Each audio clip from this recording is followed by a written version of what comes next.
Ladies and gentlemen, welcome to the Conspiracy Farm, where we don't start the conspiracies, we just add the water.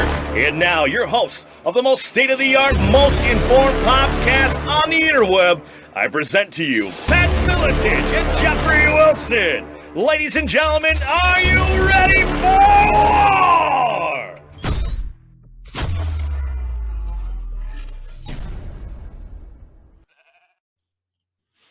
Hey, what's up, ladies and gentlemen? Jeffery Wilson coming to you on a very special episode. Something I want to start out with here. The ultimate tyranny in a society is not controlled by martial law, but controlled by the psychological manipulation of consciousness, through which reality is defined so that those who exist within it do not even realize they are in a prison. And that is just one of the amazing excerpts from the book that we're going to be launching today, or he is launching today and releasing today. And I'm so very thankful to be here with him on this awesome occasion to let everybody finally get their hands on the stage of time. And we're also going to be discussing some deeper mysteries of ancient history, consciousness, and the suppression of this knowledge in today's society, as we've seen it all too prevalently. Matt Lacroix, I'm telling you what, my friend, I am so happy for you. Congratulations. I know you've been working so very hard on the stage of time, and I've been anxiously anticipating it myself, sir, and I did finally get my hands on it last Saturday morning. And then I was done with it by Saturday evening.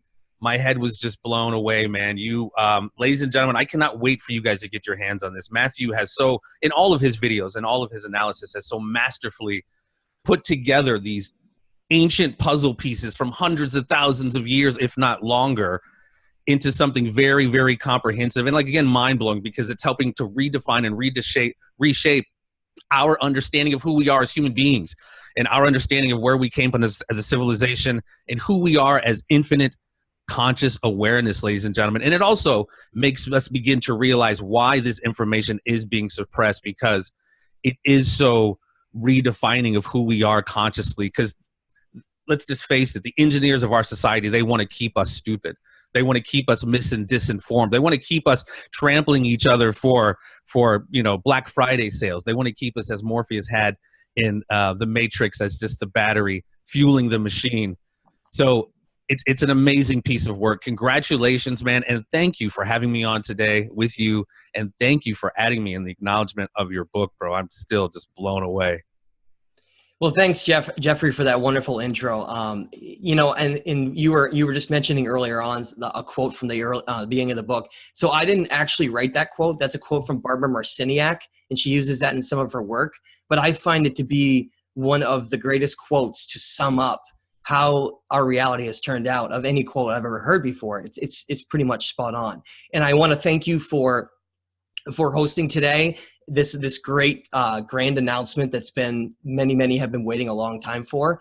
Like Jeffrey said, I'm officially announcing the release of the book that I've spent a lot of time with over the last 2.5 to 3 years, called The Stage of Time.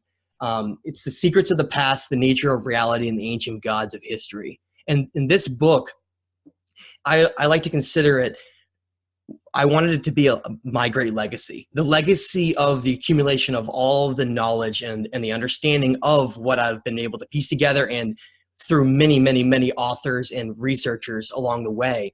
It has not been just a solo ride.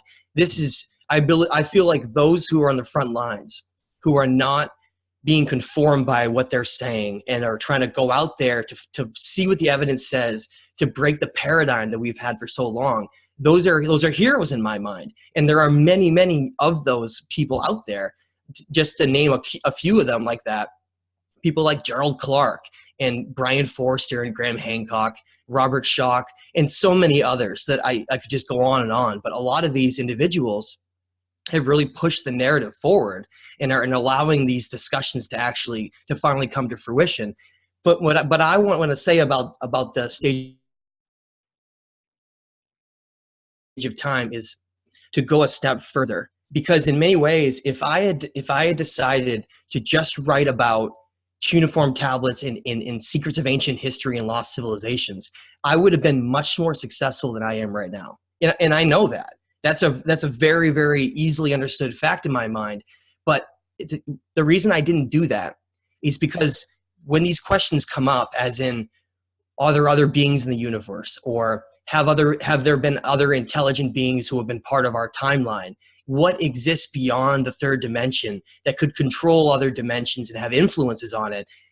Those very, very challenging questions, I decided I really wanted to take on, because I didn't want to just regurgitate information from other great authors that have come along. I wanted to try to delve into the very edge. And in the end, I don't pretend to have all the answers, but I hope that the way that I've followed evidence and the way that I've tried to objectively look at the events of history, I really do believe that they're going to work in my benefit in the long run, because I'm doing this for the future. And I want to make one more thing, say one more thing about this, Jeffrey. This book is so much more than about either my opinion or about even laying out evidence. It goes a much more significant step than that. When you look at the events of ancient history and the control measures that have gone in place to try to destroy certain pieces of information, such as when we think of the Library of Alexandria in Egypt, okay? That was burned down by the Romans and it was mostly paper records, because there was a lot of really conflicting information that they did not want to get out, because they wanted, at the time, it was the emergence of the Holy Roman Empire, and they wanted certain pieces of information to be suppressed. Okay, that's a fact. That's not a conspiracy. In your opinion, was it all burned, or was it burned and then a lot of those artifacts and in the scriptures taken out and placed somewhere else in the Vatican or wherever else? I think it was a combination of both. I think they burned it, and anything that managed to survive, they removed it because they were trying to do a cleanse.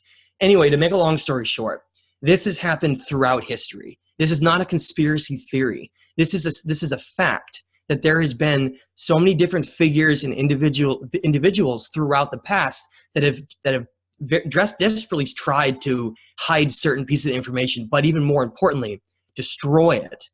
And you see that today in places like Syria and Iraq, with all of these proxy armies moving through and destroying all these relics, tearing them down, and we lose them forever, okay? Well, that same thing is happening with the ancient texts of the antiquity.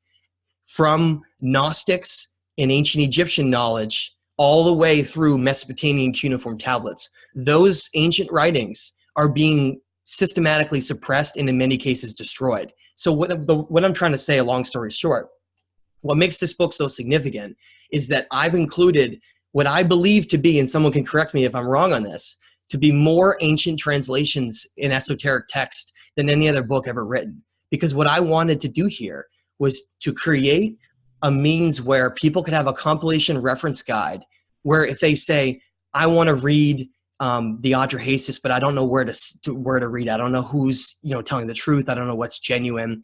I want to read the Enuma Elish. I want to read the Emerald Tablets. Where can I find those copies where I can trust them? And I realized over time that it wasn't even about putting all of these in the same place that people could have them, but it was about preserving them, having yet one more location where all of these ancient writings can be categorized and organized in a way where people are reading what is the most accurate translation, and they know where to find that.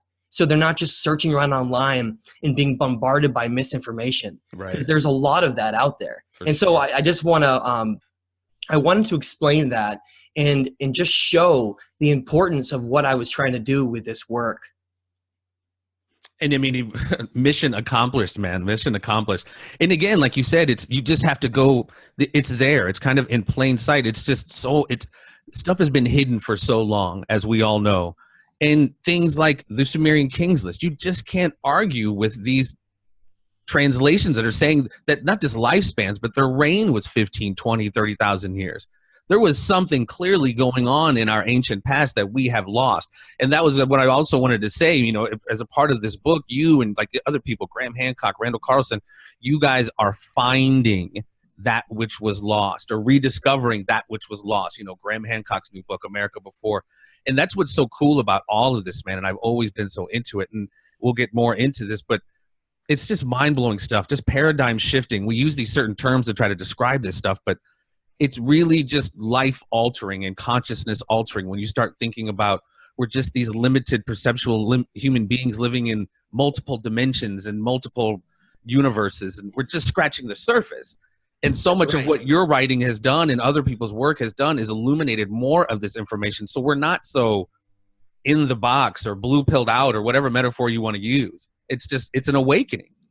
Yes, that's well said. And it's one thing to try to tell someone about what happened in the past, to try to explain lost civilizations, and you're spot on. It's one thing to try to explain that, but it's another thing to actually provide the evidence that strongly suggests that something is completely different than what we've been told.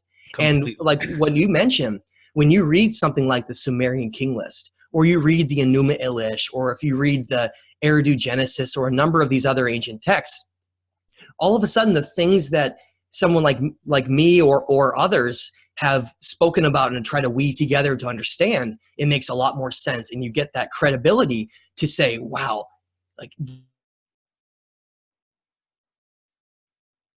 Matt's frozen.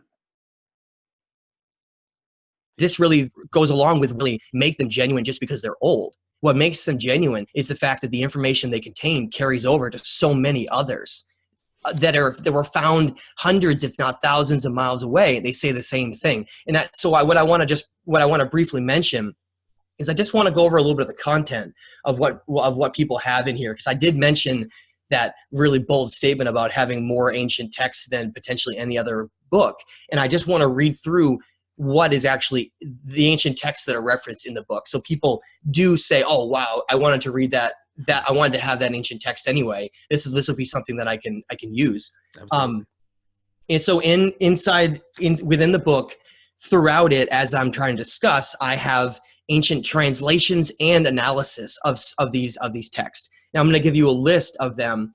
And when I mention some of them in cases such as the Atrahasis and the Legend of Atanya and the Emerald Tablets, there are multiple translations from different tablets. So it's not even just one in some cases, which is also very important. So within the Sage of Time, it contains translations and discussions for the Atrahasis, the Book of Enoch, the Code of Hammurabi, Enuma Elish, Legend of Atanya, Sumerian King List, Eridu Genesis, the Emerald Tablets, the Nag Hammadi Scriptures, King James Bible, the Book of Genesis, Old Testament, and more. There are other discussions I had about other writings that I didn't even include there because I didn't really extensively discuss them, or they were just briefly mentioned. But the point I want to make is those translations are now being protected. As long as, every book is not burned in the world and we lose it. Because I guess really what I should have done, right, Jeffrey, is try to, put this in the cuneiform form into some clay tablet and then bake it so it would last thousands of years, right? But I don't have that capability, sadly. Of course. But so to me, this book, what it really does, and I'll give us a small overview of what the content actually is. What it really does is it reviews both. It starts with reviewing and understanding, well, what is consciousness and what is the nature of reality? How do we define the reality that surrounds us? Is it simply based on this 3D world of materialism that we're so accustomed to, or is there far more to it? If you think about how ancient texts talk, like the Emerald Tablets, talk about how there's 9 dimensions, okay? 9 different dimensions, and you and I right now communicating in one of those dimensions, right?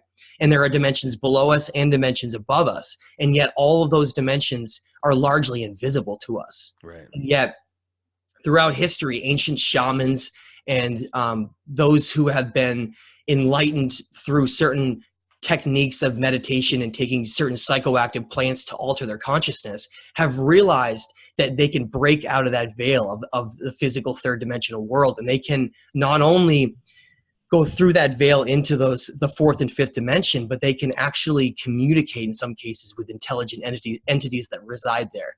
That's echoed by nearly everyone that has had these powerful experiences with things like DMT and many, many other psychoactive substances, where they clearly state that there are intelligent entities that talk to them, give them these messages and these things that they need to do in their lives. Well, and that comes down to the idea that there's so much more to our reality than we actually understand. And that's what I wanted to try to break down in the first chapter.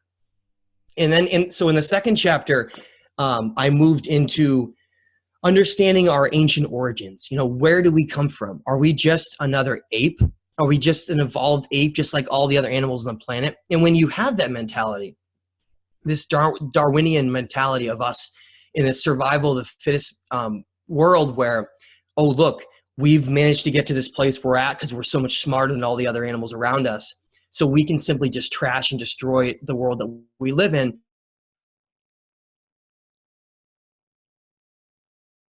Because, hey, we're just really nothing like that at all. If you look at the human origin story, according to things like the ancient Hopi and the ancient Sanskrit text, all the way to things like the Atrahasis and the Enuma Elish, it tells a very different story for humans. It speaks about how we're separate from the animal kingdom. We come from the animal kingdom, but there have been certain gifts and changes that have gone into us that make us largely, instead of being animals, largely more like a steward of the earth, and someone that should be here learning it and growing, but also realizing the importance of the world we live in and protecting it as we go along. And so I wanted to go through this organizational structure of expanding consciousness to these new concepts and these ancient texts to try to explain it and piece together what they were trying to tell us all along and what our reality is really defined through. And in the third chapter, of course, probably Jeffrey's favorite chapter, really digging into this ancient struggle of the eagle and the serpent we find, this symbolic struggle all around the world, from the Americas, the Maya and the Aztec, right down through in the Inca, across the world, into Mesopotamia, all the way up through around the Mediterranean into Egypt, and all the way across into Asia and India. We see this extremely common symbolic struggle that's seen between cultures that use these different symbols. And I break that entire thing out in the book, lay out the evidence to try to understand all of these hidden struggles that have gone into mankind through either will they achieve higher states of consciousness, just like that story of Adam and Eve, or will they be ruled through ignorance and keeping them in lower states of consciousness. And that's what this struggle has been about all along. And then moving in out of the third chapter, I really wanted to explain, well, who are these beings that the Atrahasis calls the Anuna, and then they're referred to in many others as the Anunnaki. Who are they? What are they mentioned in ancient texts, and how do they fit into our story? And we're going to get into some discussions as we go along, but I just wanted to provide just a brief overview of what the content is. And then we move into these cataclysms that destroyed these lost civilizations. Was there an entire epoch of humanity that's been lost, where we had this sophisticated advanced technology that was largely destroyed, so that human civilizations had to completely start over? And how did that start over, that regaining of our civilization, how did that affect where the outcome ended up now? Because it had a huge effect on where we are today and how the mentality that plays into our society. When it sounds like through some of these studies, and yours, Billy Carson, et cetera, these cataclysms have happened more than once. Civilization has risen and fallen numerous times throughout ancient history.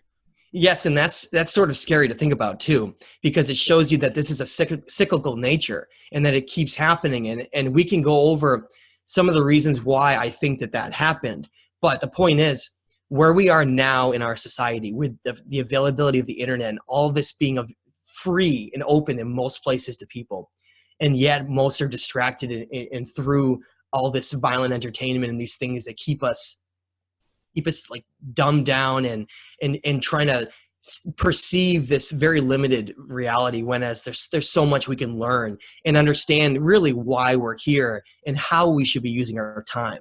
And that's the other kind of really huge aspect of this that's just kind of not overlooked, but it's just so fascinating. The metaphysical aspect, like you said, we're just being engineered to remain in this extreme low frequency where we're not even, understanding multiple dimensions and different, what we're talking about is just so lost on some people because, no disrespect, but they're doing brackets for the March Madness or whatever it is. It's just so dumbed down, like you said. But it's that amazing kind of other dimension, spiritual world, if you will, that's I find so very fascinating about all of this. Yeah, and it's not about, oh, there's some hippie or some strange label that's been given to someone who happens to be spiritual and happens to be different than the rest of society. They get labels, right? If Right. you believe in any conspiracy, you're a conspiracy theorist and you get labeled. That's who you are. And someone goes, oh man, you believe in conspiracy theories? Yet they're walking outside and these massive artificial clouds are being sprayed above their heads. And on a day that's forecast to be sunny, all of a sudden there's this milkiness that covers the sky, and people go, oh, whatever, those are contrails. And yet if you look into a contrail is just moisture that condenses briefly and then dissipates. Yeah. And yet these huge clouds are forming and then taking over the sky's crisscross pattern, and people are just walking underneath that every day and they're ignoring it. Yeah. And yet if someone was to bring that up, they're a crazy conspiracy theorist. And but again, the information's like right there. Even government documents, they've been able to manipulate the weather and geoengineer it since the late 40s, mid 40s.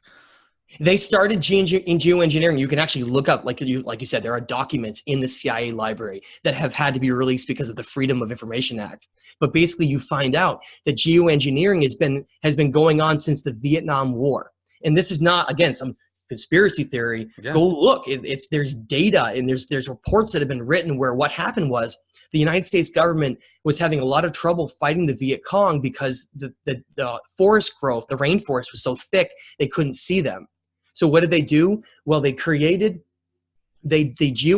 the skies to literally create massive flooding, because they knew that many of the areas that the Viet Cong were in tunnels. So they literally tried to flood them out by altering the weather to intensify certain areas of rain so that they could completely annihilate and rain, like maybe sometimes what an entire half a year would do in only a couple months. They were doing that, and they were using things like Agent Orange to then defoliate the trees so that they could see things. This is something that happened so many years ago, and yet we don't think that it could be. Even I just posted on my Facebook timeline yesterday, Lyndon Baines Johnson saying in 1962, they basically can control the weather, and he who controls the weather controls the world.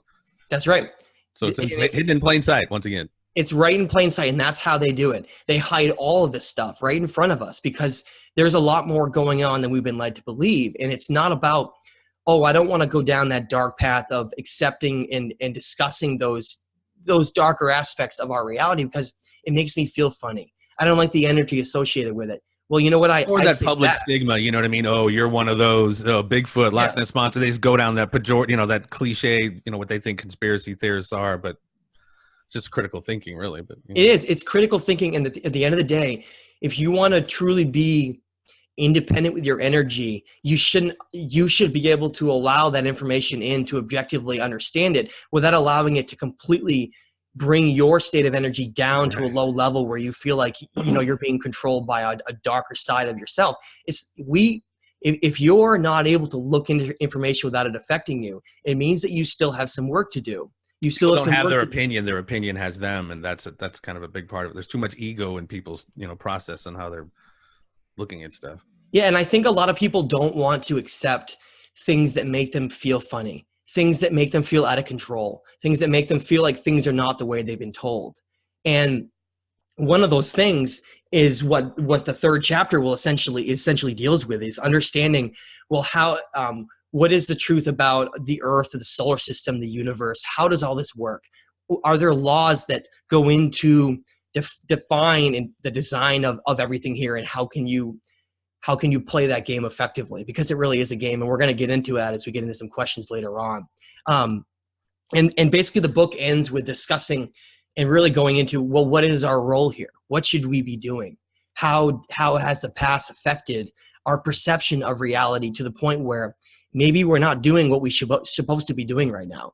If we think about us, if you do an objective view, like a remote view, let's say you were just infinite energy that could travel anywhere you want at any time, like consciousness, and you had non-physical form, and you were just drifting through the universe, and you could observe anything, and you came upon the Earth, and you were just looking over this beautiful blue speck in the universe, surrounded by billions of other Earth-like worlds that exist in the vast universe, in our Milky Way alone.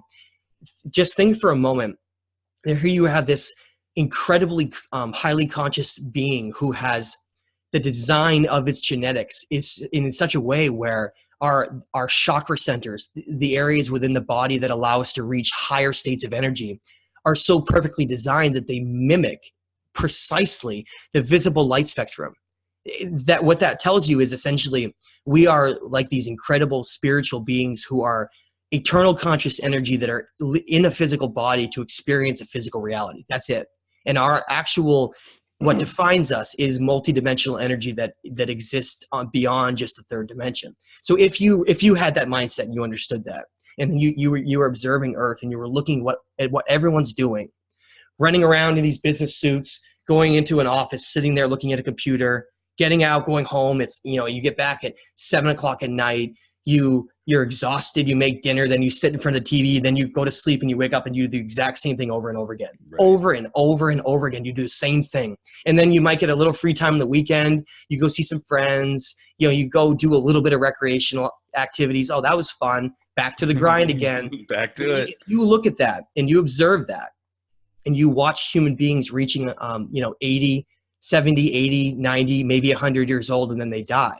And then you find out that the greatest regret of everyone before they die is that they never did what they really wanted to do. They felt empty when they were dying. And that mentality is shared by so many people because deep inside, our soul knows what we really should be here for. And it knows who we really are. And so when you're on those last seconds of your life before you're about to go into the next realm and leave this physical world for now, you'll often realize that because all of a sudden none of that stuff matters. All of those distractions and illusions that have held us back for so long, they just disappear, and we're just left with the empty truth that's staring right in front of our face.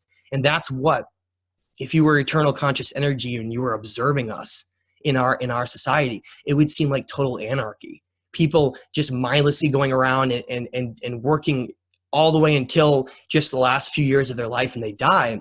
It just is a system of productivity and ignorance to keep this status quo. Because what would happen, this kind of drone mentality of just constantly almost going back to just being a consumer, of just making a living instead of living life. I know we all have bills to pay, but there has to be some kind of balance. But like you said, it never really happens. Everybody's too busy, living their life, and then by the end, it's like, man, it's too late. And that's something that I discuss extensively throughout the book. I do not hold back, because I feel like if you look at a holistic view of our entire past and you study all of the things that have led up to where we are now, and you look at the ancient texts and what they said about mankind and how some don't want mankind to have knowledge and information, they want to keep us in darkness, it all starts to make sense. It makes sense that there is a system that's been created here. And again, I really do think that the Matrix you mentioned before, it does have a lot of truth in it, and we do need to look at it and understanding it through the lens of energy and through consciousness and the physical realm, and looking at it and then saying, well, that system here is perfect. It's so perfect because people can't just quit the system. How are they going to eat? Are they going to try to live off the land? Well, guess what? You got to pay taxes still. They're still going to find you. They're still going to find you, and they could put you in jail. It's incredible. It's like you can't get out of the system. The only ways out of the system are becoming extremely wealthy to the point where you don't need to worry about work and you're sort of on your own path. But by then, you've probably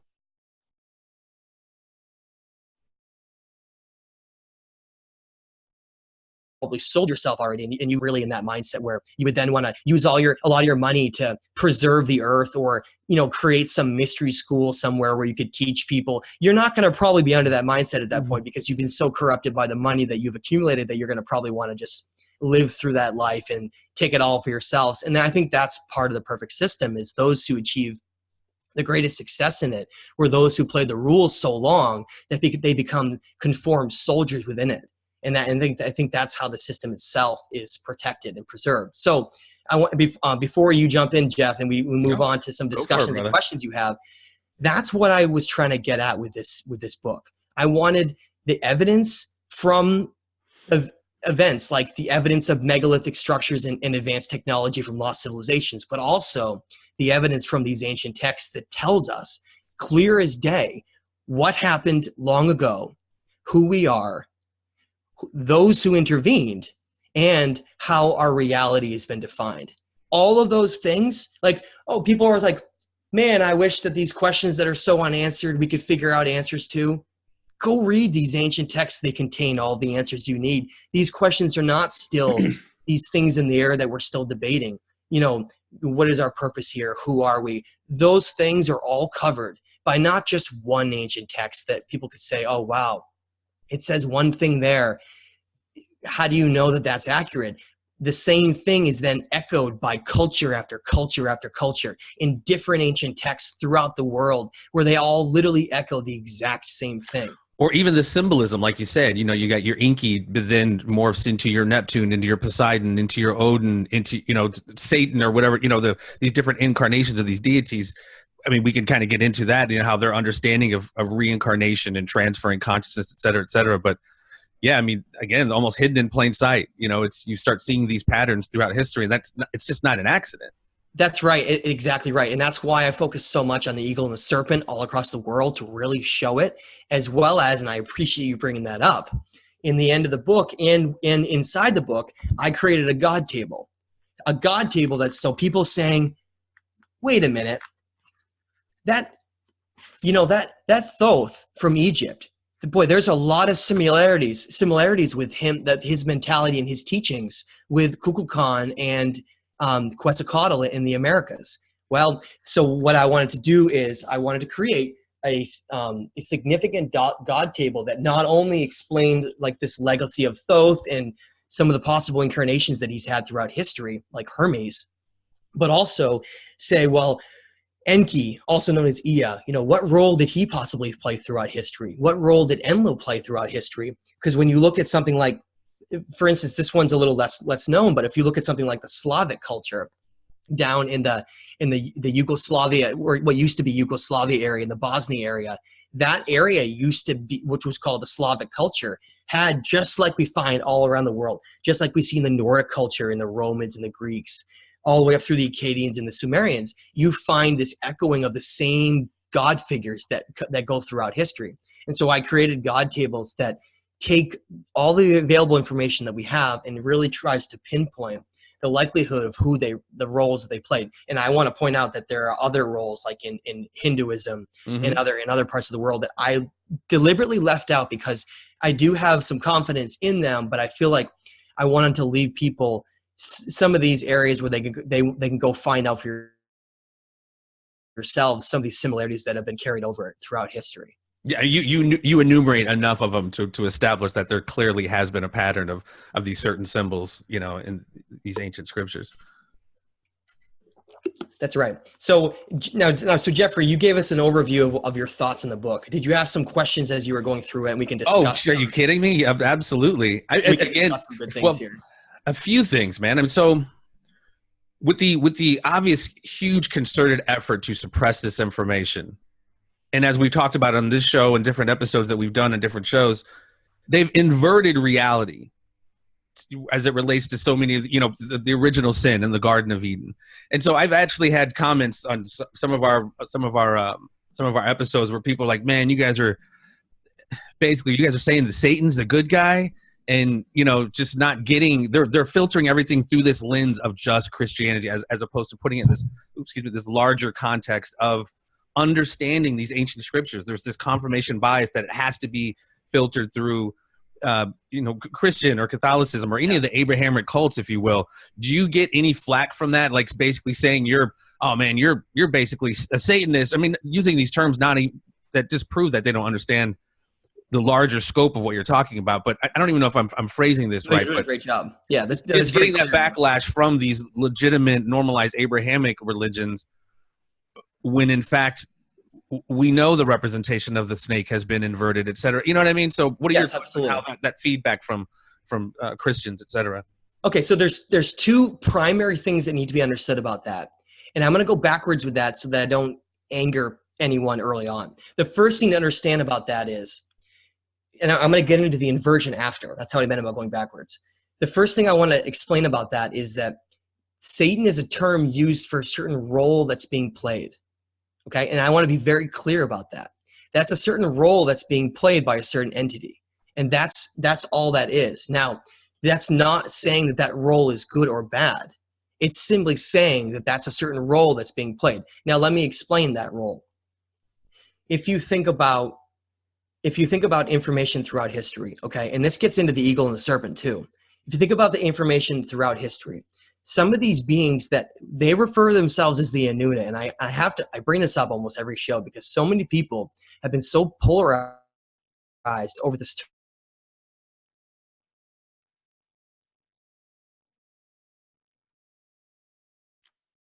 Froze. term Anunnaki, that they don't really realize, and they haven't done homework to know that that term itself is yet again one of these demonized inverted terms, just like all these other terms that Jeffrey brought up, things like Satan and looking at this pitchfork of the devil.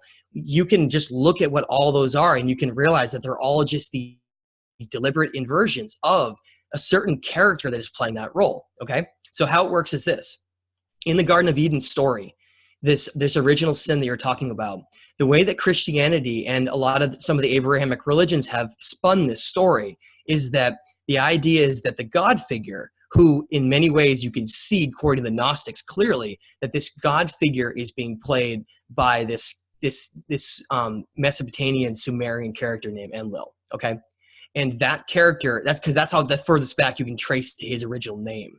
But he's had many other names in a biblical reference, something such as like Abraham or many other names. And the point is, that character assumed the role of that God figure in that story because that was a certain perspective that was being shown for him. Now, what did that God figure want? It wanted Adam and Eve to not know of good or evil and to live in ignorance and just live by its rule. That's what that figure wanted. And we're told that that's a good thing. And that somehow this benevolent figure in our reality, where they had this evil snake serpent, right? That's tempting Adam and Eve and whispering things in their ear. And what is it doing? It's giving them the knowledge of good or evil. It's giving them the understanding of what is right, what's wrong, higher consciousness, and understanding of reality itself. It's giving awareness. And see, and that's what's so strange about that weird kind of aspect of that, of Christianity in general.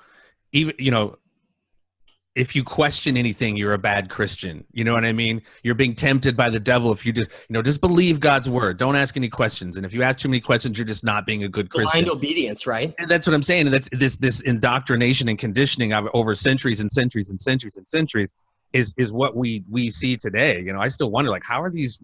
No disrespect. Everybody can respect and worship whatever they want, but how some of these organizations are still in business after some of the bad PR and just some of the stuff they've done throughout history, the Crusades, the Inquisition. Like, this is something you want to be a part of. This is love. This is compassion. This is forgiveness and tolerance. That's weird. It's because it's gone on for so long that people have been conditioned into it. And at the same time, they're scared that everything that they've built their life on could be a slight misdirection and slight misinformation. It's a twisting around of certain aspects. Yes, there is still good that can be found in all religions of the world. Sure.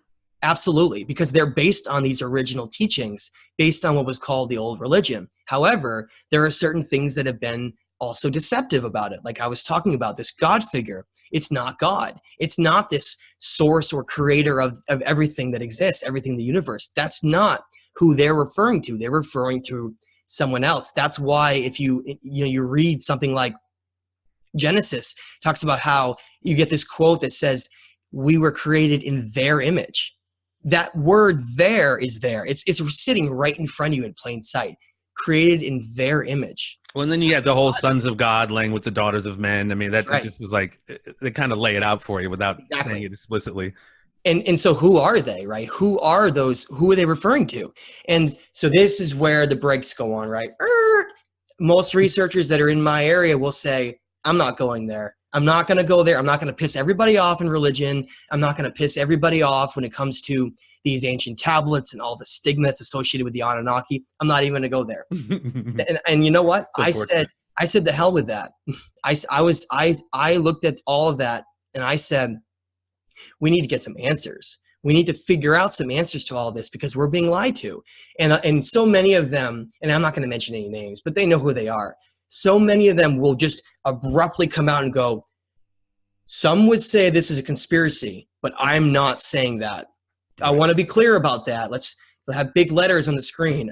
I'm not saying this is a conspiracy, because they don't want to be labeled. There's a very, like we said, there's this very intentional label that gets given. If you are an ancient researcher and you want to be a credible academic, you basically get written off if you try to create the idea that it's a conspiracy. But in reality, the conspiracies are staring at us from almost every direction. Well, and again, that's just indicative of the institutional nature of the deception that's going on, whether it's you, whether it's Randall Carlson, Graham Hancock, people being defunded or losing money, right? Or you know what I mean, or being called a quack or whatever it is, or not being taken seriously. And while you got literally like keepers of the cheese, I'll mention his name, Zahi Hawass, dude. Like he's like the worst. Like he's one of the worst people over this time that's been so resistant to just clear evidence from cats like John Anthony West, God rest him, about the erosion of the Sphinx. I mean, it's just become so clear. But again, these confirmation biases, and there's so much ego and so much interest in, again, keeping these secrets intact. It's really painful, man. That's what makes your book and your work and others' work so like, again, an awakening and so refreshing, because it really, hopefully, if they read it and, it just could seriously snap people out of this slumber that they're in. Thank you, Jeff. I appreciate you saying that, and you're spot on. And again, a lot of researchers will say, well, they'll ignore the idea of why isn't any of this being taught in school, but that's not a conspiracy. It's just not being taught because it's not mainstream. But there's so much more to it. Why is Zahi Hawass in the position that he's in? Is that just a random coincidence, or was he put in that position because he was going to play the game? And that's what you see with so many different places around the world. So many of these mainstream experts in academics, they build their whole lives on, they go to some good university. In some cases, they might get their master's degree. They spend a lifetime of building up credibility. And then if they want to try to take things on and go a different way, they're immediately going to be discredited. So what happens? Everybody will play the game, and those who don't will just slightly dip their toes on the other side, but then they'll come right back and they'll be like, "Ooh, I'm still playing along, right?" And I don't want to be that person. No. I don't feel like the evidence it proves that at all. I think the evidence is clear as day that there have been conspiracies and suppression of information since long before even the Roman Empire. And the road less traveled, they say, is that way for a reason, and there's no doubt about it. I mean, we see the reasons why. And like you said, right. The time has come. Like, consciousness is shifting. We can even get into that if you want to, moving from Pisces to Aquarius. I mean, people's minds are being awakened. I mean, these stories are coming out. This information is coming out more and more, where, I mean, even 10, 15 years ago, it was just almost immediately shut down. But through the great and diligent work of you guys, or ice core samples of Randall, I mean, you just cannot deny the geological, the archaeological, the anthropological, just evidence that's staring us right in the face. We just have to do the work you've done, the diligent research to start putting these, connecting these dots, if you will. Thank you. I appreciate that. And I completely agree. It's these things are staring at us all around the world. I mean, Göbekli Tepe in Turkey has been radiocarbon dated by numerous experts to be approximately 11,600 years old. And at the same time in Egypt, and then in many other parts of the world, such as Peru and Bolivia, they're finding this sophistication on the building techniques in a lot of the ruins that they have, which would have been completely impossible by a Bronze Age culture, some hunter-gatherer, or even something like the Roman Empire, who are said to have created something like these 1,000 to 1,500 ton megalithic blocks in places like Baalbek, Lebanon. Yeah. Whereas there was never proof in the first place that they were able to achieve that and accomplish those goals. But yet we're just given this very dumbed down version of everything to make it really simplistic. For instance, and I always have to mention it, but things like the Great Pyramids of Giza, where everyone is taught in school that those were solely built to house pharaohs. That's why the Great Pyramid itself is called Khufu's Pyramid, right? Because Khufu itself, we're told, it was buried there and inside there. And they found Khufu in there, and he had his coffin in there and everything, his sarcophagus, and he was in there. Oh, great! I accept that. Except that there's never been any pharaohs ever found in those pyramids, and you can clearly see if you do research that they were all buried over 400 miles to the south in the Valley of the Kings. All of those things, Jeffrey, are staring at us right in the face. But most people are so distracted. Think Roman era with all the gladiator games. People during that time period had to deal with an empire that was funneling all of their wealth of their nation into war. And what did they do to try to distract people from the horrific conditions they were living in. They had these games, but they weren't just games for entertainment. They were games based on violence and fear. So at the same time, they would condition society into that, and they would distract them, and they would keep them in a state of fear. Do you think maybe that's echoed at all by today? No. It's literally identical to exactly what goes on today, but just in a slightly different form, using technology and using more clever tactics. For sure, absolutely. But the whole point of that is this. We've had so long of where we've been conditioned and distracted and away from all this knowledge and information, where to keep this dumbed down, this ignorant society, so that they don't ask questions, so they just keep doing their thing. You know, that person during the Roman times, they need to keep running that market to keep things going. And then today, some person working at Burger King, they got to keep flipping those burgers because that's how our society is being run. But they really shouldn't. They don't belong doing that. They belong doing something much more important that could be done with an automated means. That person, that's a complete waste of that person's energy and time and gifts that they maybe not even know exist, because they've suppressed them so much that they actually think that all their worth is just doing that, and that's their whole identity. Well, especially with kids now, man, I think they're hugely targeting kids, and they're obviously getting all of us more and more hooked on technology, our phones, et cetera, et cetera. So as they always have, they're going to be restricting and limiting and suppressing the information through these platforms that we're all using, whether it's YouTube or Twitter. You know, the thought police is coming in and telling us what we can and can't see. No one's going to a library and reading anymore. You know, everything's kind of on our handheld or on our computer. And when they can restrict that information, whether it's put out or not, like everything else, if they were controlling the narrative, they thusly control our perception of what's going on in the world. Exactly. Kids. And that was the whole reason why I really wrote this, because people online, they have all this information, but there's so much misinformation that exists at the same time. They have no idea where to look. So let's say they come across an accurate translation, they read part of it, and then they come across someone that completely belittles and makes a very negative comment about that. They can completely derail that person's progress because they just don't know what to believe anymore. And that's why I wanted to get this information in one place, because I want to go back briefly to the point you made, where all this information has been inverted. All of these symbols have been inverted, where back to that Garden of Eden story, where the serpent is considered the evil one, yet it's giving Adam and Eve, these early progenitors of our conscious civilization and species, it's giving them the knowledge of good and evil and consciousness, and yet that's been told us that's an evil figure. That's the original sin. That's right. And that's the reason that the begotten son had to be sent to save us from our sins. That's where it all started from, dude. That's right. So how is that a sin that we would have knowledge in higher consciousness and the knowing of good and evil? How is that a sin to be more aware? Because that sin is a sin in the minds of those who have controlled and created the perception of what we live in now today. Now, the whole point of that is that serpent figure is, you clearly see clear as day in all the Mesopotamian cylinder seals and writings and symbols across the world, that's played by this figure Enki. That's who's one of these great, original wisdom bringers, and some call them these archon controllers of our reality. It depends on how your perspective is. But I want to get back to how that plays into the inversion aspect of Satan. That role, that person, that individual, if you want to call them, that deity being or whatever you want to call them, they were forced to play a certain role in our reality. That role was going down into and ruling in essentially like the underworld, this lower dimensions of our reality, where things like energy are managed and potentially incarnation and other things like that, where if you have to play that role of balance, you have to both play good cop and bad cop. But and more importantly, you're forced to do that because you have to maintain balance. And that's the understanding of what I want to get past people.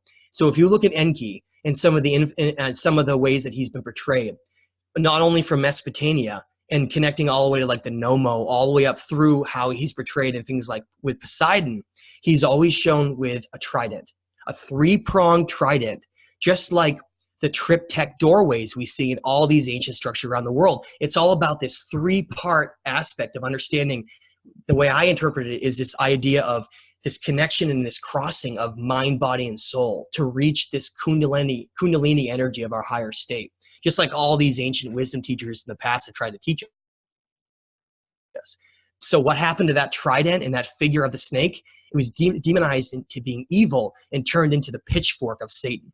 See how that connects? That's where it all goes down. It's all about perception, because that character had to play a certain role. Whereas at the same time, Enlil, this God figure, this Abraham figure, he was forced to play this. Well, not forced. He chose to. Actually, I should really change my words there. He chose, actually, because he forced Enki to play that role. He chose to play this role of Enlil, which means Lord of the Air, Lord of the Skies. That's why he became known as associated with the eagle. Okay.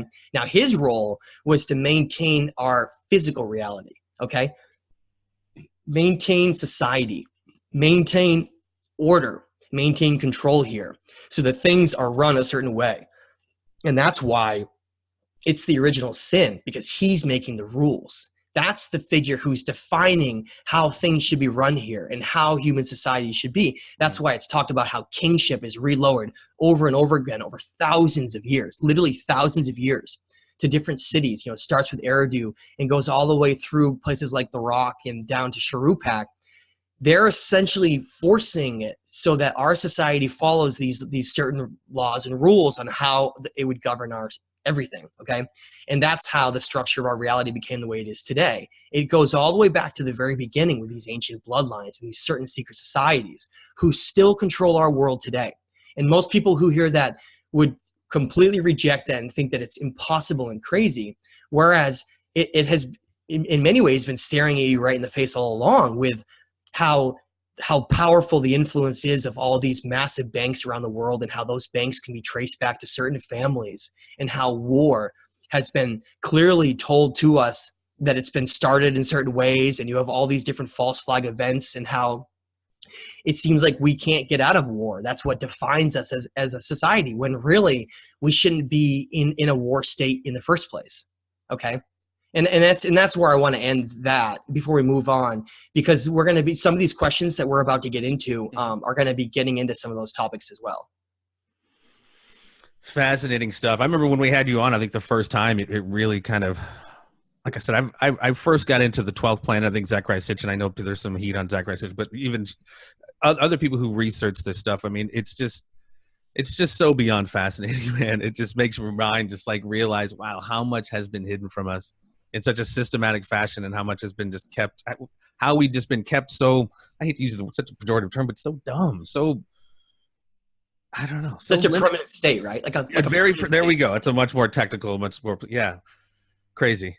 I hope everybody's enjoying this. Go out and get The Stage of Time, ladies and gentlemen, thestageoftime.com. My goodness. So Jeffrey, do you have any other questions before we move on to some of the questions from the audience? Because we had people post some great questions. Yeah, I saw that. And one of them I actually had too. As I finished the book, I'm like, I'm seeing a lot of news reports now on this UFO spotted, this asteroid is coming close and close call. I think that's kind of, those are BS stories so they can justify weaponizing space, etc. But I wondered, and this kind of gets into Planet X, is it on this 3,600-year rotation? Are they coming back? I mean, if they were here in some capacity, and I know we have such ADD, we're like, if they're not back in like 5,000 years, they don't exist, when these things oftentimes take hundreds of thousands of years, I get, but is there a potential return in the offing you see from your research? Okay, so this is an area that may potentially anger some people, but I hope that they understand that everything in this book is evidence-driven. I really did not try to give any personal opinions or regurgitate anyone's information. Zechariah Sitchin, to be clear, got a lot right. He got a lot right. There was a few areas that I ended up disagreeing with, and those are some areas that I extensively laid out in the 4th chapter, where I really wanted to lay out my feelings on things like the Mulapin and things like VA-243. These are ancient cylinder seals and ancient writings that talk about mentioning this term Nibiru and mentioning this cycle of 3,600 and, well, how does that relate to us today and everything. And that's something I really break down, because what I've found in what I've seen in these ancient records is basically this, is I do not think that there's a planet that comes through our central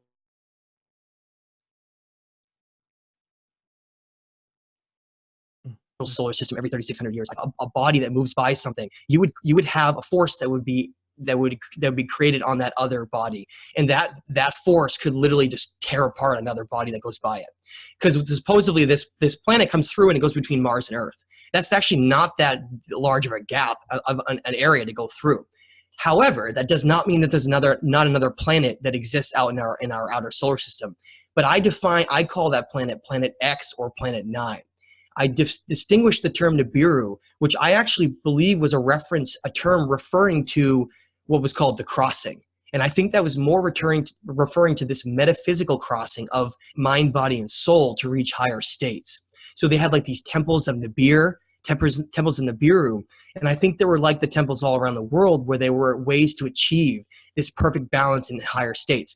But again, I want to point out, if you look at something like the 1987 Science and Encyclopedia, volume 18, I think it was, you basically find these clear-cut evidence that shows you have when they sent out things like the Pioneer probe. Okay, they sent out something called the Pioneer probe 10 in the early 1980s, and it found the presence of a planet that exists far out beyond the Kuiper Belt.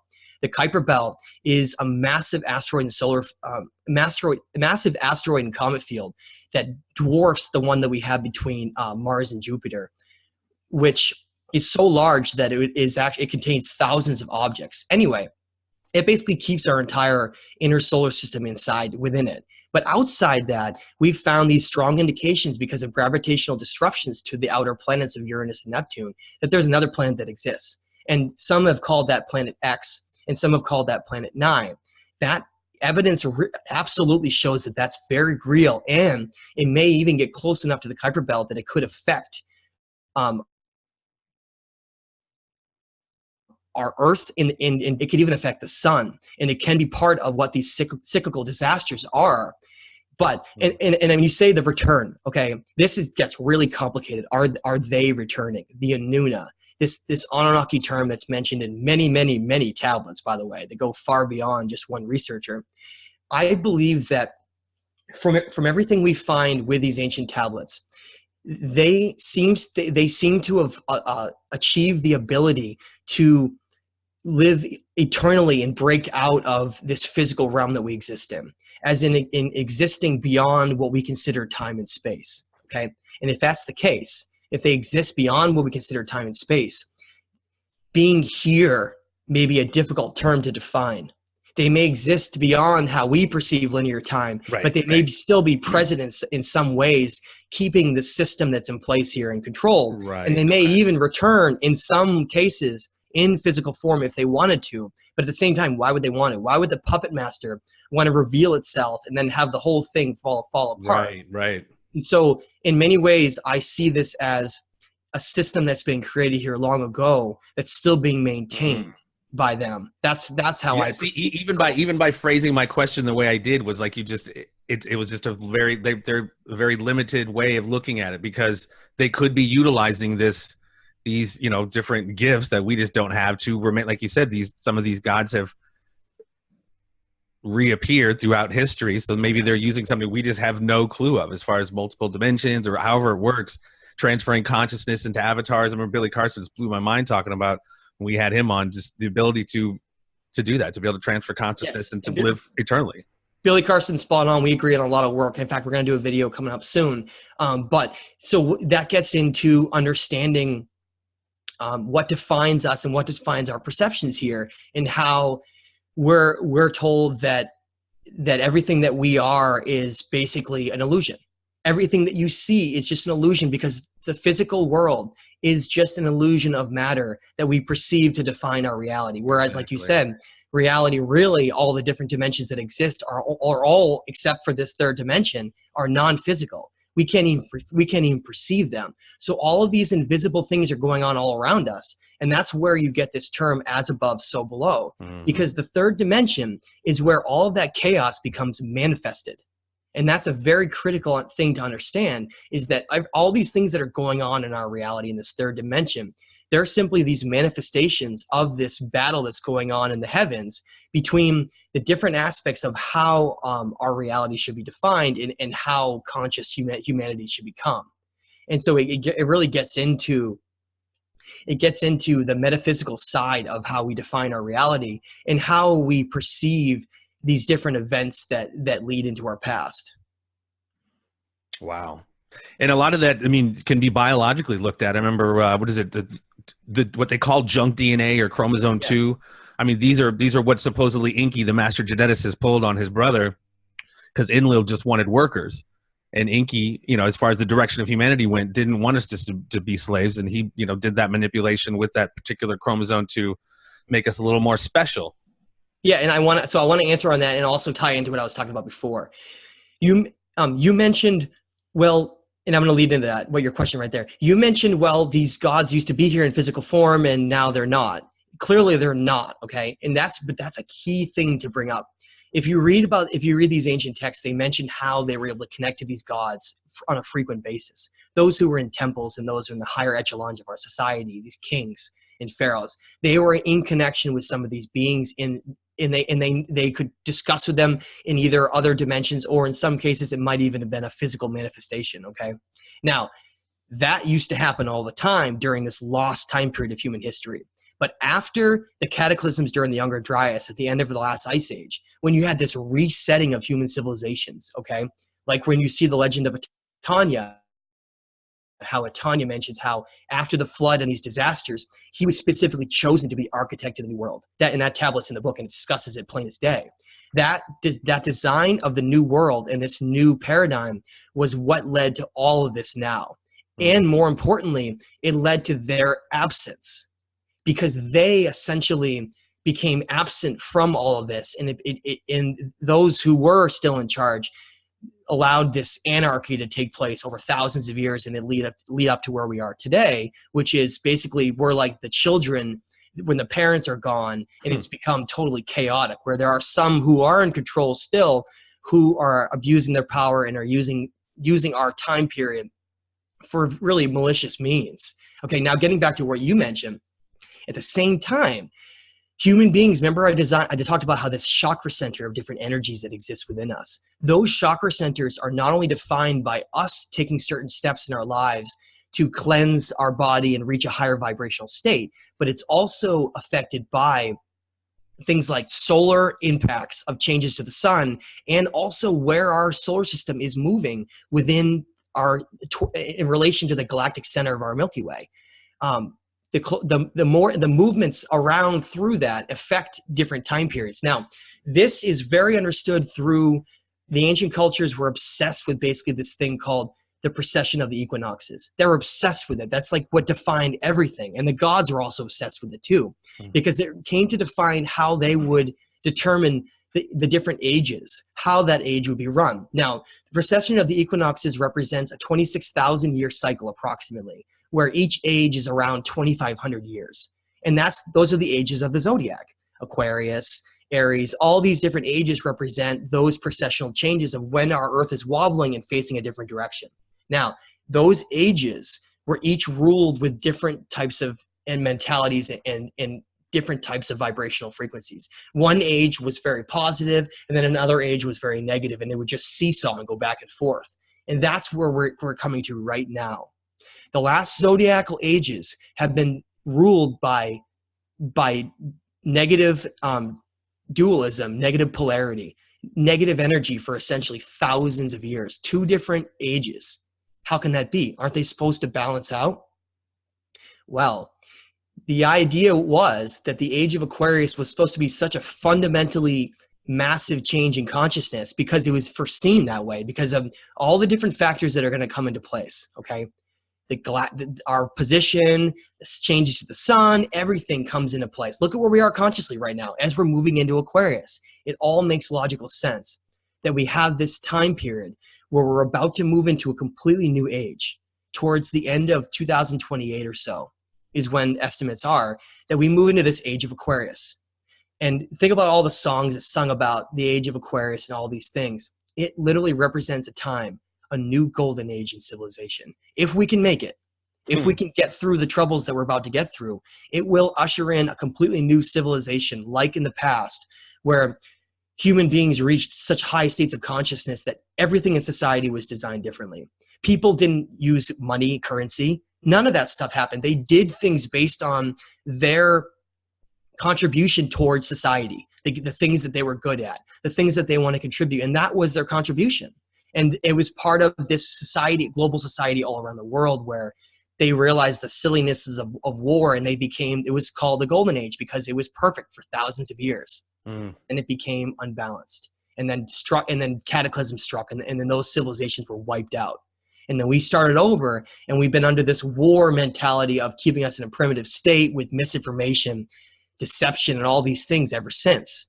And that's how we've come to the place we are now. So the point is, I believe, and I talk about this in the book, that the reason the last two ages have been so negative is that they had to balance out what Aquarius was going to be. Aquarius is going to be so positive that the only way to do that was you had to have this seesaw coming across the other side. At the same time, yes, they were playing a lot of games and taking their power to a level that they probably shouldn't have done, whereas the level of duality here was so negative that it's literally caused such misery that our entire society is literally broken now. The mindsets of people is so broken that we focusing on such trivial and ridiculous things that you can see where we've gotten to now in materialism and fear and war and all of these things. So the point I want to make is we have all these gifts within us, these genetic gifts that were instilled within us to prevent our slavery of our mind. You read that quote right in the beginning from Barbara Marciniak. That quote represents this conditioning and slavery of our mindsets to keep us in a certain paradigm. So the whole point was our genetics have been secretly created, engineered in a way where some of these beings saw benevolence in their creation, and they wanted human societies to finally break out and get out of this veil and reach higher states. And so no matter what happens, no matter what deception is played on us, no matter what mindset we're kept in, we would always break out eventually. We would have to, because the state of our consciousness would force that change to happen. And that's where we are right now. For every action, there's an equal and opposite reaction. That's right. That's right. Exactly. That's well said. You can't have the yin without the yang. And that is interesting. And I mean, I just see like this information being more and more ubiquitous than I've noticed it ever being, as far as, really understanding, elevating your consciousness. Like you said before, that isn't just like hippie talk. You go read Dr. Bruce Lipton's book, The Biology of Belief, like epigenetics. Like we now know our biology can be dictated by our thought processes and, that's right, and our environment and our perception of our environment. So, I mean, we're just learning so much more and more. And again, man, I can't thank you enough for the work you've done. Because, I mean, this is so game changing for me and probably a lot of people who are reading this, because paradigms are shifting. And yes, we really do need to shed so many of these just kind of just old, just outdated ways of thinking, man. I mean, we just need more love in the club. I know that sounds silly, but it's like you said, we're just seeing, I mean, we're knocking on Iran's door. We're knocking on Venezuela's door. We're doing the same shit we've been doing forever and ever. And, they're still selling a sewer rat and saying it's pumpkin pie, and we eat it up and ask for seconds and rah, rah, America. I mean, I get it. I love this country, but our government just, it's just bad news, man. We need more Matt Lacroix out there, ladies and gentlemen. Thanks. Thank you. I appreciate that. It's a system created around a certain mentality of productivity and blind nationalism, I call it. Listen, and I'm from the United States too. And I do love what the founding fathers wanted to create. I love the idea of an open society based on freedom. I love all that. But the fact is, our society became corrupted and taken over by certain individuals, and it became turned into what only countless presidents have warned us repeatedly. I mean, you have JFK to Truman and others who have just blindly, came out right in front of you right before they're about to leave office, essentially, right? And said, we have a certain system where secret societies and individuals have gained so much power that they've corrupted and taken over things. They said it right to you, and it's been designed around this military-industrial complex. And that very system wound up killing the next president. I mean, it became so pronounced, the next president got killed by it. And I call it now, I mean, it's expanded, the military-industrial telecommunication pharmaceutical complex. Yes. That's really where we're at now, man. That's right. It's this huge system to keep people in this certain state, and also to keep our reality focused around war. And that seems silly to some people, and I want to touch into one of the questions we have coming up, talking about the whole incarnation cycle and talking about well, so I'll bring that up, I guess. Someone, essentially, we had someone asked, Nino asked, who is responsible for this reincarnation matrix, and is there a way to get our memories back and to get out of the system? And I want to touch on that because, to be clear, there is a creator of this entire universe. And the analogy I want to use for people to understand reality and how the real God plays in, and how all these beings play in, and how our reality is to look at everything like a video game.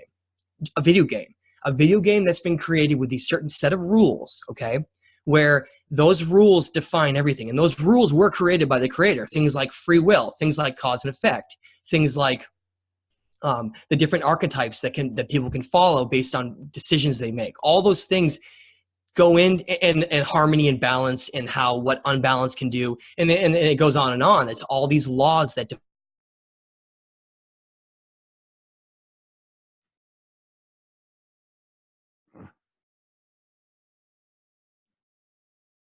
define how we would experience. It was created by that being, but the whole intention was that beings throughout the universe would be able to reach higher states if they were able to accomplish certain things and learn certain things, okay? Just like that video game character. That in a video game, if you're in a game, something like an RPG they're called, like role-playing games or whatever they are, you essentially, the whole goal is you need to level up your character. Okay, you have these certain tasks and these certain rules that have gone into the game, and if you can master that game, you can then level yourself up, exactly like people in our reality, humans. We have these chakra systems inside our body that essentially, when you're able to achieve certain states, if you can get out of your red root chakra and you can get past fear, get past some of the controlling aspects of ego and the materialism, and being generous and understanding some of the other sides of reality, all of a sudden, when you start changing your perspective, your vibrational energy of the frequency of all your cells and how everything functions in your body changes. And because we're like a receptor of consciousness, like a wireless receptor, it means that the higher your vibrational frequency is, the more you connect to your higher consciousness, and the more you're able to achieve these higher states, you're able to level up. Congratulations, you just reached the next level of your character, level 2. Well, I found that explanation so interesting, because my interpretation of that, kind of being raised as a Baptist, was, Judgment Day, you go before God, he throws in the DVD of your life, and like, oh, you fucked up here, you fucked up here. And it just seems so like, that seems weird. But then, like, looking at it from a multi-dimensional standpoint, it's so much more palatable to me, quite frankly. From a level of consciousness standpoint, not the physical terrestrial body necessarily, but from a consciousness, infinite consciousness standpoint, like you said, the leveling up, it just made sense. It made a lot more sense. Matt froze again. That's just the code of what goes into the game. That's not how our reality ended up. And that's what I want to really get across. That reincarnation system means that we are defined as conscious eternal energy. Okay? Now, the whole point is to learn valuable lessons, because if you're a conscious eternal energy and you make a mistake, nothing matters, because you're not making a mistake that impacts a material thing, a material physical world where mistakes really matter. Because in a material world, in a physical world, you're a biological being. And when you make mistakes, you affect a lot around you, the people around you, your own path, and so many different things, meaning the ultimate teaching platform for some kind of a eternal conscious energy to learn and grow in a fundamental way would be to experience a physical reality with their consciousness like a receiver. But the great trick behind that was everything that they've ever remembered from every past life would essentially be wiped. And they would have to start over, but they would still have these things that we call intuition, and these things that are left over. Like, man, I don't know where that came from. I don't know why I'm so good at that. Like, I don't even know where that comes from. It's just there. That comes from the accumulation of past lives, because there are certain traits and certain things that will carry over. You'll meet someone along your path and they're not even that old. Let's just say they're in high school or college and they seem completely different. You're like, wow, this person's on like a completely different level than someone else who just seems like they really don't care about anything, and they're not really a very perceptive person. Well, that person has carried over certain traits from past lifetimes, because what happens with this system is you have to essentially reincarnate over and over again until you're able to, like the video game, max your level out. That's it. There's a certain level cap for that character. Let's call it 7, like the 7 chakras. Okay, there's 7 levels to this game. You're essentially starting at level 0. Level 0. You're not even level 1, because level 1 would essentially be reaching or exceeding your root chakra, which is your base primitive chakra, okay? That means your primitive state of consciousness, your most primitive state you can exist in, your red root chakra. So if you're able to somehow beat this game and master it and reach all the way to level 7, guess what? You're out of that reincarnation game. Boom, you've learned everything, and now you can either choose to come back, or you can become energy in a different kind of way. And you don't have to come back, because listen, coming back and doing this is really hard. I'm sure everyone can understand that this is incredibly difficult. When you realize that you're eternal conscious energy and you're here to learn and follow a path and to grow, then all of a sudden you realize that there's all these enormous obstacles that are standing in your way. And that's where the most important aspect about this comes in. The Anuna, or Anunnaki as they've been called, they are beings who mastered reality. They mastered the game. They mastered it. They rose above it, and they became non-physical, and they became these eternal beings who could still manipulate reality. They literally came in and they took over our realm of our reality here in this teaching world, and they took it over for themselves.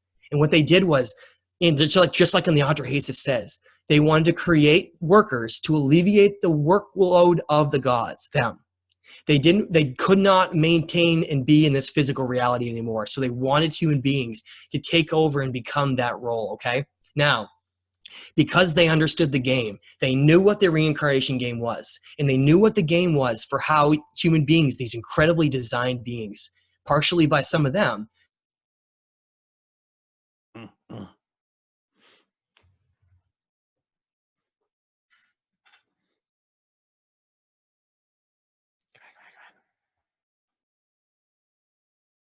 could reach these higher states. Talk about you're a highly conscious being, and you're not supposed to be in a war state. A war state is part of your most primitive state you can be. Materialism, part of your most primitive state. All of these aspects are part of our most fear, your most primitive state. So what happens if you stack the deck?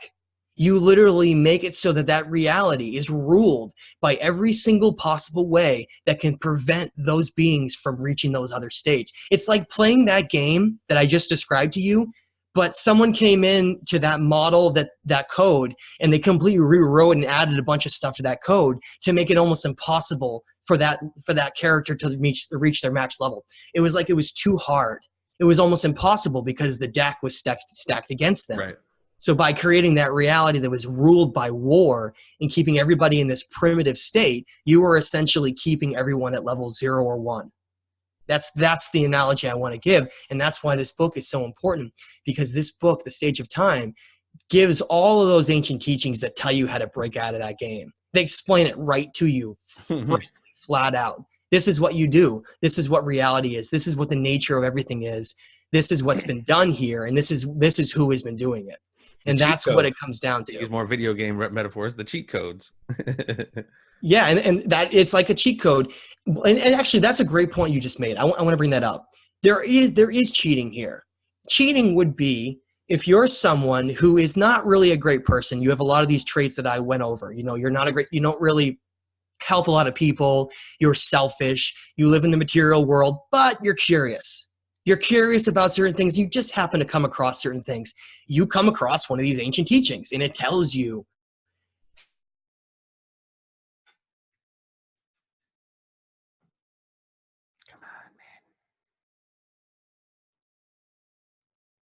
certain things you can do to that person. You just try to cheat. You just try to learn it quickly and then try to go through and try to half-ass it, you could say it, right? You're not going to be able to. You're going to be bound by deception and all of these other things that hold you back because you're trying to cheat. You're not trying to actually do the hard work, because honestly, it's hard work. Getting to these steps and these stages, it's like you got to change everything about yourself because of such a conditioned, suppressed mentality that we've been raised on. We have these mental blocks within us that help prevent us from reaching who we really are, because we've been given this mundane viewpoint of how we should be. And so I love how you brought up the whole cheating aspect, because you can't cheat the system. It's designed perfectly. If you want to get above this game, and this is the time right now, this is that little window where, hey, that little magical door in that video game that like takes you quickly through these levels, that's open right now. It's open, and you can pass through it quickly if you dedicate yourself and you work hard and you fundamentally want to change and you want to become a better person. That door is open and it's available to you at any time. Yeah, you can't con your way through spiritual enlightenment. Exactly. That's exactly what I mean, it's just like you said, that's just not going to work, man. I mean, you could fool some people sometime, but not all the people all the time. And the universe is definitely watching. Exactly. Do we have any more questions? Do we have some more guest questions or listener questions, don't we? Sure. I'll just read one more because we have gone for a little while, and then we'll get into some closing. Okay, no worries.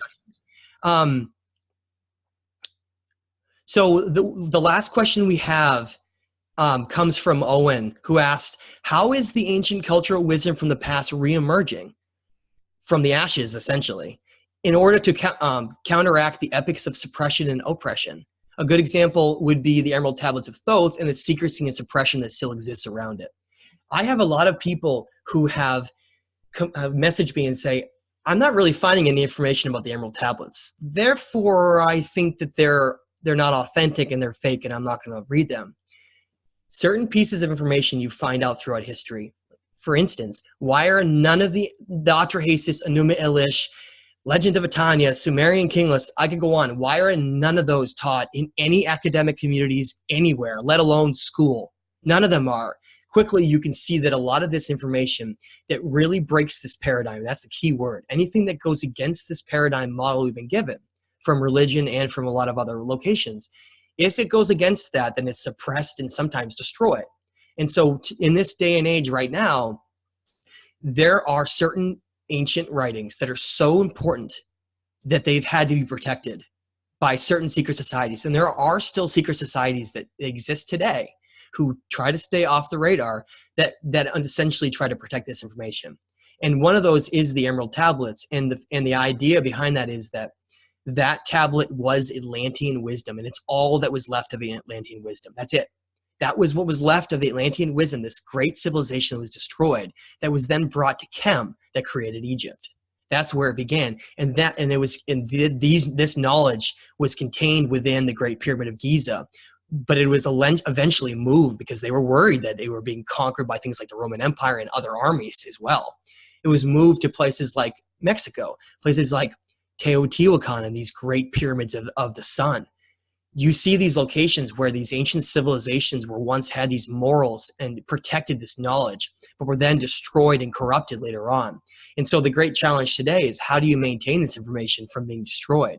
And so what we're seeing right now, and again, this is why I included all those translations, is you're seeing a reemergence of ancient texts and ancient writings that were most of them destroyed, and all we have left are these remnants.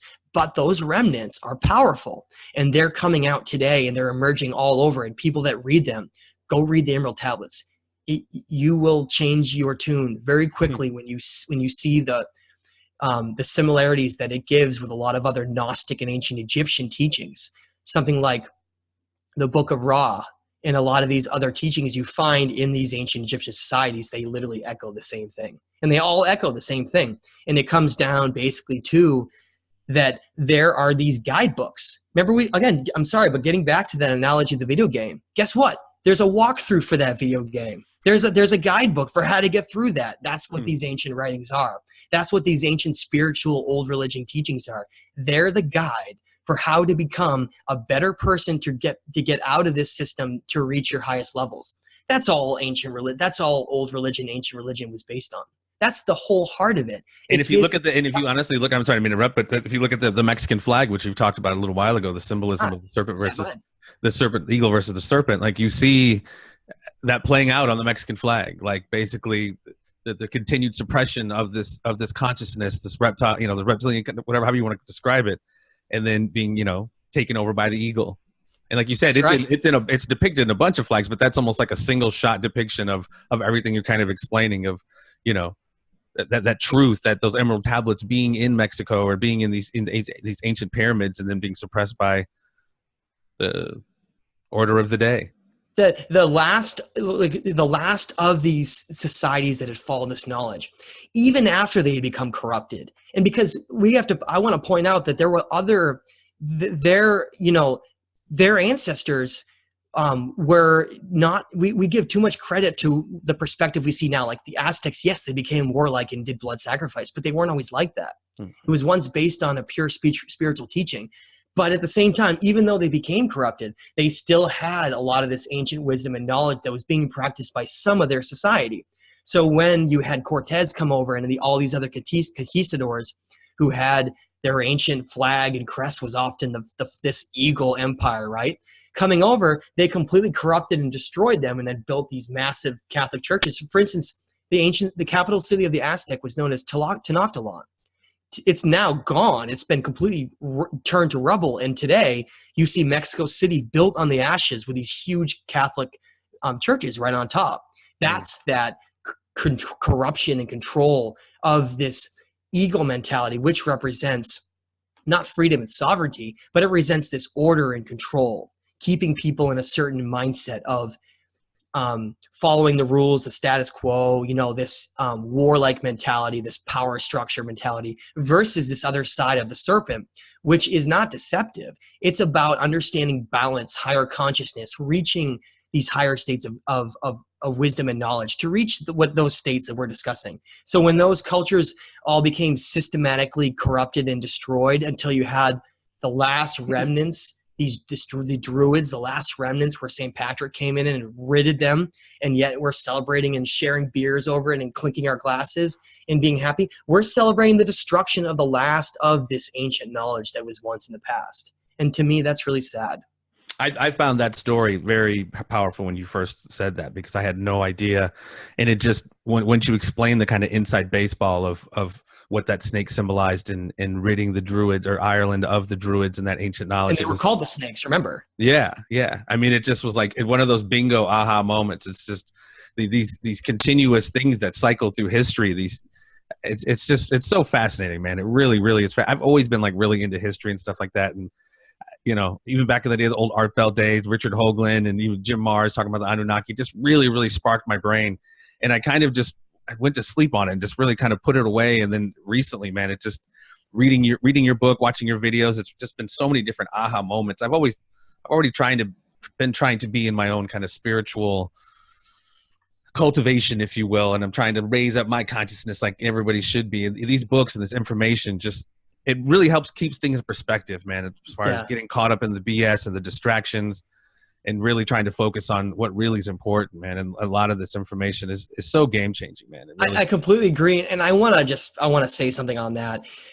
When you have this whole idea of how all this goes, right? You're like, okay, now I've been talking about this. I've been looking at the evidence. I've been building this up, and boom, like all of a sudden you'll reach that higher conscious mindset where all of this will make sense.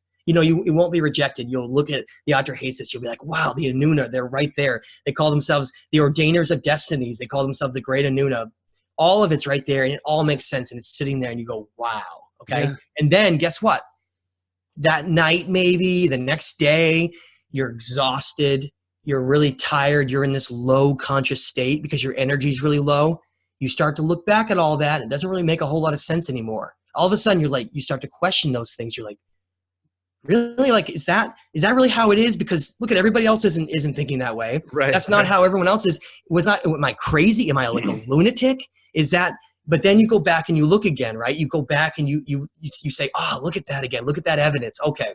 Look at this, look at that. And all of a sudden you get that consciousness back up again. And it all makes sense. I still get that. I still get days where I'm in a really exhausted state where I've been working outside all day in the sun and I'm sitting there and I think to myself, wow, was that all real, or is that just some figment of my imagination? So the point I'm trying to make is we constantly go in and out of these different states of consciousness, and you can reach higher levels permanently, but you're always going to waver in terms of where you are at that moment. Okay. Right. And so don't be held back by that. Always hold on to these morals. And what I like to call them is create these anchors.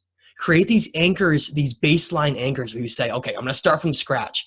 I know that human beings are not defined as an ape that just has brain, that our brain creates consciousness. I know that. Boom. There's your first foundation. Then go and do that. Once you lay all those foundations down, that's how you protect the integrity of what you know and what defines you. And you have to do that, because it comes down to this conditioning that we've had for so long that's just built and ingrained into us. It's like we're the analogy of this organic computer that has been filled with viruses and all of this misinformation for so long that computer has to try to clean itself up and run correctly, because it's running in a state where it's really slow and it's not really functioning correctly. That's just like what we are. We have to cleanse those viruses and all those things that hold our system back. And then we have to reach this point where we're functioning in the way that we were supposed to all along.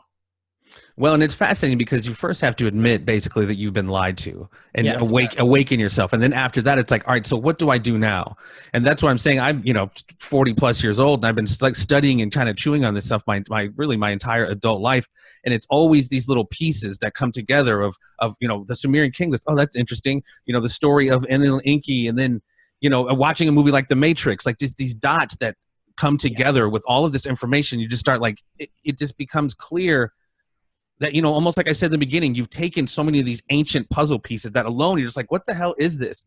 But you slowly start putting these things together. And like you said, you just have these aha moments, and they're just from different aspects of society or even history. And it just comes together to this realization of, holy crap, man, there is so much more to this than we even possibly fathom. And then that's another question. Now what? How do we cultivate that? How do we begin to shoo away the distractions and the limited tools our biological body has, and then kind of how do we transcend it? Okay, and that's a great way, I think, for us to end before I give some of the acknowledgments that I want to give for some of the work that we've been doing here. That's a great point. What do you do now? I get that all the time. Okay, so now I know this stuff, and I'm a little freaked out, right? I have trouble mingling and doing small talk with people that I encounter now. True. You've kind of ruined my life, dude. Well, you know what? What you're doing by breaking out of that is the most important thing you could possibly do. That challenge then becomes, is your integrity going to be strong enough to keep you on that path? And that path means there's no upper limit to that path. You're in this lifetime. How far can you go? How far can you, what can you achieve in that life? How many levels can you get as that character? Yeah, I like that. I like that analogy. And so what it comes down to is where you want to take it is up to you.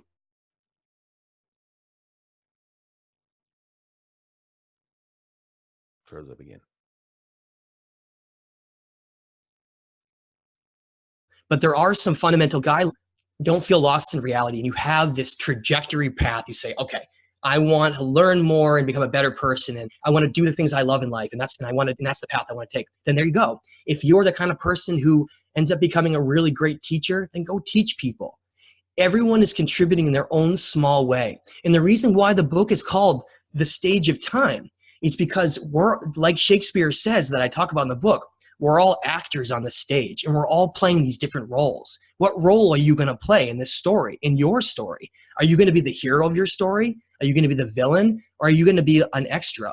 Just someone in the background that goes along for the ride, and then they never get remembered. And I don't feel myself doing this, but I don't want to get into that rut of I understand this intellectually, I understand it conceptually, but I'm not acting it out. I'm not manifesting it in my life. And for me, like you said earlier, you can't con your way into enlightenment. So I've always, and like I said, even before this, I really tried to, not necessarily Buddhist, but right-mindedness, right thoughtfulness, right livelihood.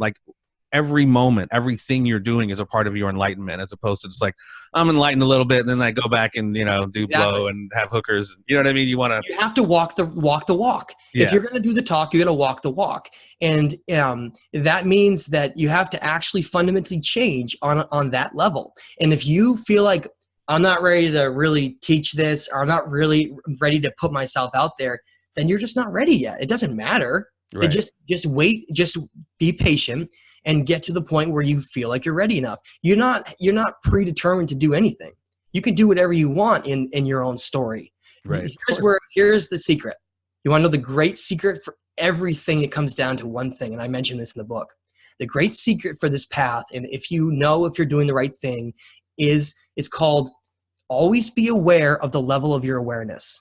That's the term that I want everyone to always be remember. So when I remember that one. I remember that one. You say to yourself, well, I'm about to go do something, or I just had a thought about something. Well, how did that affect you? What was that thought? How were you using your time today? Oh, wow, I could have been doing it differently. Well, why weren't you? Or I could have treated that person a little bit differently. And what it means is you constantly say to yourself, am I aware of my actions? Am I aware of the things that I'm not aware of? What am I not aware of? So start thinking about what you're not aware of. Are you aware of how reality works? If you're not, then become aware of it. If you're not aware of anything that goes into what defines our reality, you simply need to just remind yourself that simple phrase, and it'll take you everywhere in life. It'll separate you from being just someone that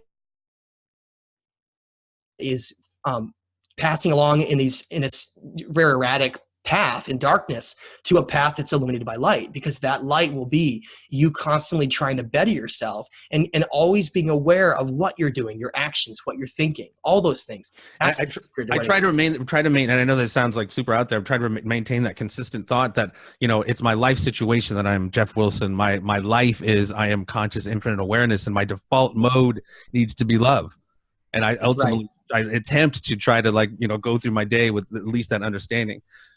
That's because when you come down to it, remember we talked about those rules that go into define the universe that were created by the actual creator? Those rules mean that if you have if you have chaos rule, you'll get nothing but destruction. There'll never be any advancement, and there'll never be any way of reaching those higher levels with that type of mentality.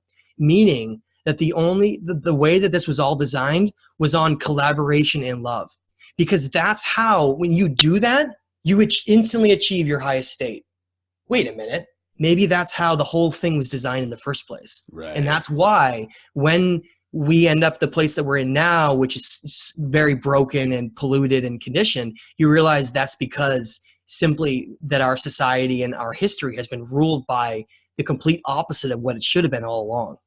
And it also makes me think of the men of the quote unquote men of the world who any semblance of having a measure of balance to their masculinity with femininity, embracing their feminine side, which we all have. It's it's completely all one side, and any measure of what we're talking about, love, is just a sign of weakness. You know what I mean? And exactly. these supposedly are the alpha males, when in fact those are the ones so hugely, responsible for why things are so out of whack and out of balance, since we're so warlike.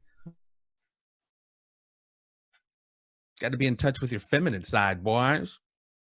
That's a huge part of it. It doesn't matter if you're a male or female. We both have to balance what's called the divine feminine and the divine masculine. Yes. If one of those becomes completely unbalanced, you can actually shrink that side in our brain so that we actually function completely unbalanced on one side or the other. And like you said, males have been so conditioned for so long to be ruled by their masculinity that any kind of notion of their right side, of their emotional side, is laughed over. You cried, what a wimp, or all these other terms that I could use too. Of course. Though that's a way of keeping people from reaching this balance, because you know what?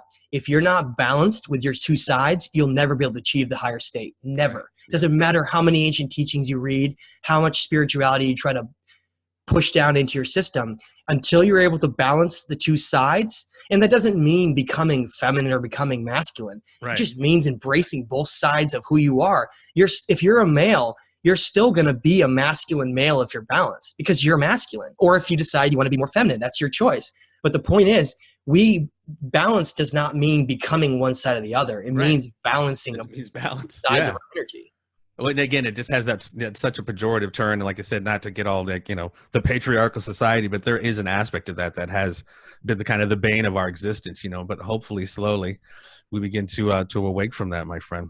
Thank you so much. And Jeffrey, I really enjoyed this conversation. I wanted to just give some closeouts on the book, and we can wrap up things here, because we've already had quite a conversation going. I want to thank all the support that you and so many others have given me on my channel and in my writing. And I know it's been a long 2 to 3 years writing this book. And so it's really an honor for people to read this. And please leave a review on Amazon, because it's a huge help for me, for others to see this and want it in their life. Because I really feel that this goes so far beyond my work. And it's more of just something that I feel like needs to be known and needs to be preserved for the future. And I'm going to be putting out an audio of chapter 1. I'm already working on it now, for people to have that audio to listen to. And then if it's something that they're interested in the book. Cool. But I wanted to give, so I wanted to thank everybody for that. But I wanted to give some thanks to some of the people that have been part of this project that I really wanted to mention. One of those is the illustrator of the wonderful cover. That his name is Lacroix, and I want to just thank him for his fantastic work.